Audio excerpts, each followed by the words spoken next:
We're talking about being organized. And organized, as I said yesterday, is really the key to having high morale.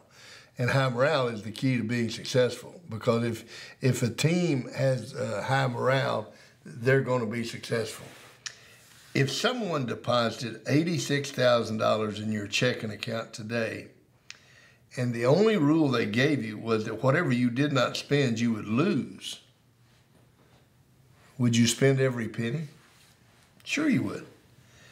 Every person on this earth has 86,400 seconds today.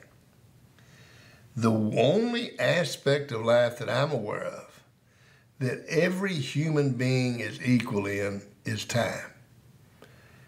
How many hours in a day do you have? 24.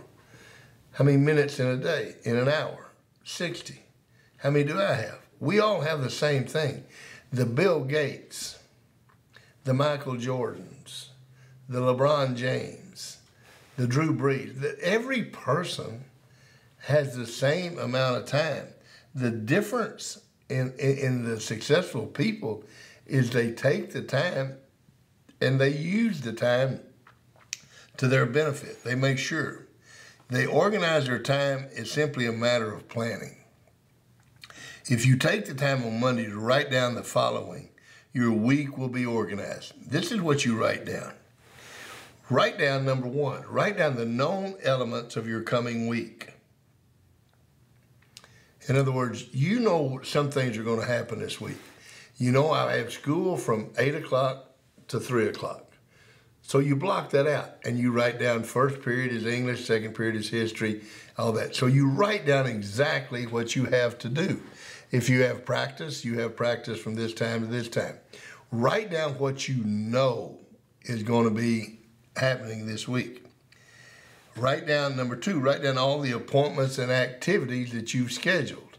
If you've got a concert you're going to this week, write that down. Write down all the tests and assignments you have due this week. And then, if I write down that I've got a test on Thursday, now I've got to match that test with some type of study time. If I've got a test or a paper due on Thursday, then that means Sunday, Monday, Tuesday, Wednesday has to reflect the fact that there's a test or a paper due on Thursday. So Tuesday may be an hour spent preparing for that paper, that test, whatever it might be. Write down when you're going to bed and when you're going to get up. Make sure you're getting 8 hours of sleep a night. I don't care what age you are. You need at least 8 hours of sleep. Turn your phone off. Go to bed. Get your 8 hours of sleep. If you don't, you're going to spend half your time wishing you had. Schedule some time for important things such as family, faith, and friends instead of using all your time for the urgent things. There's a difference between important and urgent. The important things in your life are faith, family, friends. The urgent things are the dates and the things like that. Write down some time that you're going to spend with your family. Ralph Waldo Emerson said, the rings and jewelry are apologies for gifts. Rings and jewelry are apologies for gifts. The most important thing you can give someone you love is your time. Last year, my son asked my wife, "What do you want for Christmas, Mom?" She said, 2 hours. He said, "What?" She said, 2 hours.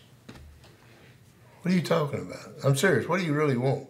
She said, "I want 2 hours. Not with your wife and not with your children. I just want to sit down, me and you, for 2 hours. Mother and son. Just sit down and visit." She told her daughter the same thing. You see, you don't spend the time with the people you love.